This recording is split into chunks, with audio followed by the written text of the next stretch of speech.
When I was researching this case, I came across something shocking. What you're looking at is the Idaho Falls nuclear disaster. It's either a tragic accident or the most shocking case of world's first fatal nuclear explosion sparked by a love triangle. This is a true story of America's first and fatal nuclear meltdown. With the Cold War in full swing in mid-century America, the United States military had a strong need to execute a plan referred to as the Distant Early Warning System, in which they would set up several radar stations along the Arctic Circle to watch for evidence of a Soviet invasion. These stations had the important responsibility of relaying notice of an attack to centralized command posts, which would give the broader military crucial extra hours or even just minutes for preparation of an attack. However, residing in such remote locations meant that there was a very high cost of refueling and consequently a high demand for a long-lasting energy source. The solution that was proposed to combat this problem was construction of a simple, low-power, on-site nuclear reactor that could run for longer periods of time with little interference and lessen the burden in resupplying the outposts. Once plans for such a facility had been designed, a preliminary prototype was constructed before wider adoption to determine the viability of the plan. This was the origin of the SL-1 reactor. The SL-1 reactor was designed and constructed as part of American Army's nuclear program. The primary objective of the SL-1 reactor was to develop and test small-scale, low-power nuclear reactors for remote military bases and installations. The site for SL-1 reactor was chosen remote, minimizing the potential impact on populated areas in case of an accident. The reactor was located near the National Reactor Testing Station, the NRTS, now known as the Idaho National Laboratory. The crew that night were young military men in their 20s, all with families. There were 3 8-hour shifts working around the clock. The 3-man crew on the evening shift had a large number of tasks to perform on the operating floor, and there was no one in control room to keep logs, or to monitor the plant conditions, or inform emergency responders of plant radiation status or the whereabouts of the crew. The 3 operators were Army specialists Jack Burrs, who was 22, and Richard McKinley, who was 26 at the time, and Navy CB Richard Legg, 26, were in charge of taking care of major operations. SL-1 was being prepared for restart after a shutdown of 11 days over the holidays. Maintenance procedures required that Rod 9 be manually withdrawn a few inches to reconnect to its drive mechanism. Each of the 84-pound rods that included the cadmium control blades connecting the extension rods in uppermost portion called the rack. The center control rod would later be found withdrawn 20 inches instead of 4. Fire alarms activated automatically from heat detectors in the building, signaling firemen and other emergency responders to drive several miles to the Army reactor experimental area. There had been 2 false alarms earlier in the day that had required firemen to drive to SL-1, but the 9:01 p.m. alarm would bring responders into any but a routine situation, and the fire alarms could not be distinguished from the radiation alarms. The response team of 6 firemen arrived 9 minutes later. Expecting another false alarm, they noticed nothing unusual at first. They entered the reactor control room and noticed a radiation warning light. Their handheld radiation detector jumped sharply above its maximum range as they were climbing the stairs to SL1's reactor operating floor. This prompted a retreat for a second radiation detector. The second radiation detector also maxed out at its 200 Roentgens per hour. As they ascended again, they peered into the reactor room before withdrawing. Coming from nearby Idaho Falls, the lead SL1 health physicist, Dr. Ed Valario, and Paul Duckworth, the SL1 operations supervisor, arrived at SL1 around 10:30 p.m. The two donned their masks and went quickly into the administration building. Through the support building and up the stairs to the reactor floor. Halfway up the stairs, Valario heard McKinley moaning. Finding him and a second operator on the floor, who appeared to be dead, the two decided to return to the checkpoint and get help for the bleeding McKinley. The two were joined by 3 health physicists who donned air packs and went with them back to the reactor floor to check for the third missing man. The masks on their air packs were fogging up, limiting visibility. McKinley was moving slightly, but his body was partially covered with metal debris, which the rescuers had to remove in order to carry him on a stretcher.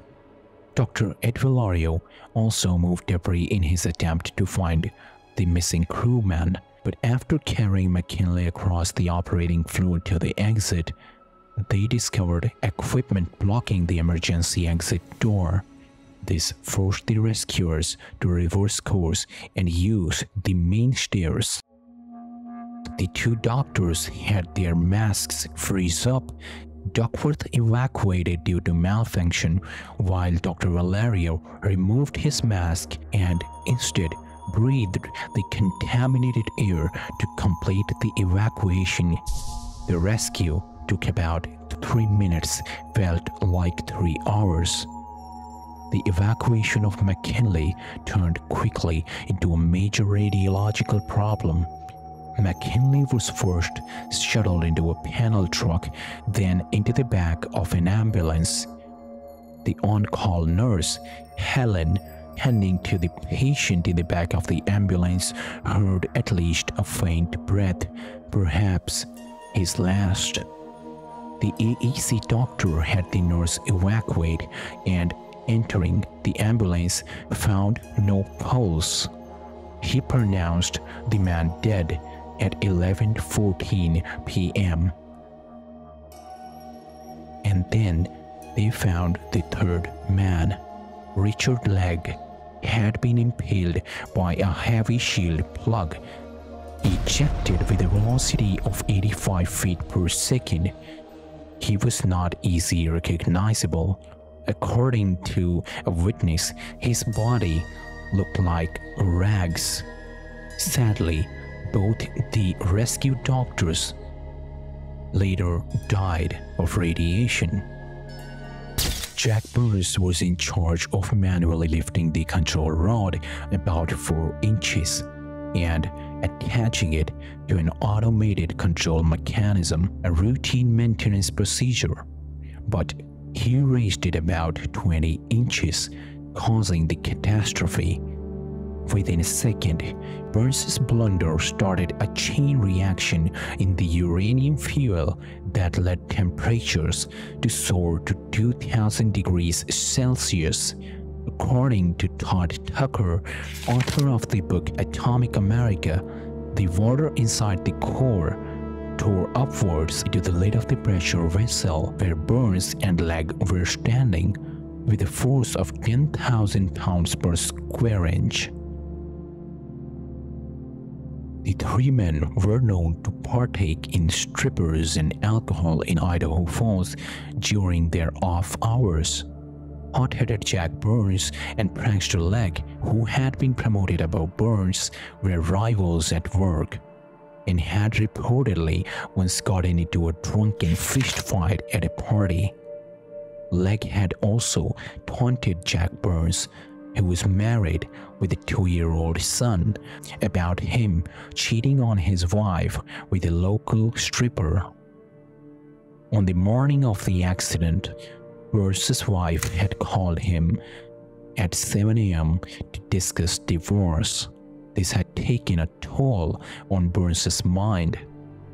Burns' relatively slow progress at working up the ranks of the nuclear hierarchy was also determined to be a major cause of his deteriorating mood. Just 11 days before the accident, Legg had been reprimanded for multiple pranks on his colleagues that were deemed unprofessional and unsafe. His senior had informed him that they were considering terminating him from his position at the reactor program. He did it, according to a memo leaked by a high-ranking atomic energy commissioner, reactor safety expert, as an act of self-sabotage and murderous rage against one of the other two men as a result of a lover's triangle.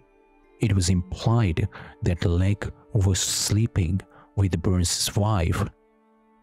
McKinley was just a collateral damage. An investigation conducted by AEC agent Leo Miazga concluded that Burns was a man with a tendency of mood swings, and on top of that, he had a crumbling personal life. The rumors of a love triangle or of a man distraught over marital problems were widespread and live on in books and nuclear online blogs even today. The rumors would naturally result from the months of delay while investigation proceeded, but the shifting of blame by official reports was rather subtle. In an AEC film describing the SL-1 accident, it is stated, direct cause of the accident clearly appears to have been manual withdrawal of the central control rod by one or more of the crew members, considerably beyond the limits specified in the maintenance procedure. The AEC guys were covering their asses. Author of the book Idaho Falls, The Untold Story of America's First Nuclear Accident, McCowan told the New York Post, "They didn't want their nuclear program impunged. I don't think they believed much, if anything they wrote about him.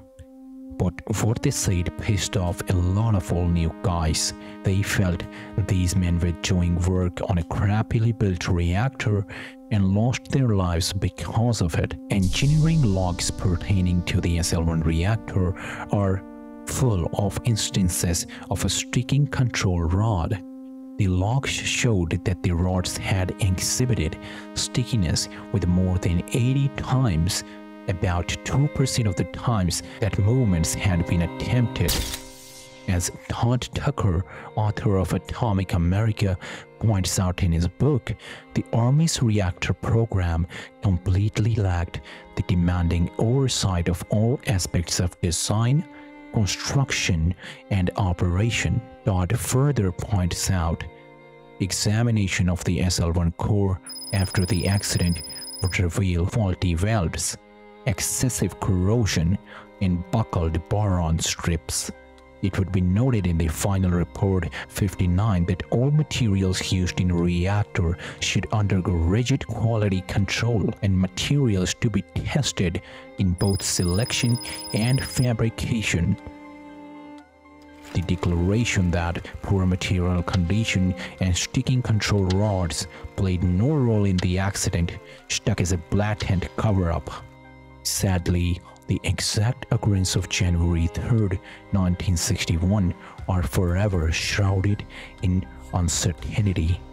Every individual who could have shed light on that night's event has passed away, leaving the facts hidden forever like secrets swallowed by the endless night.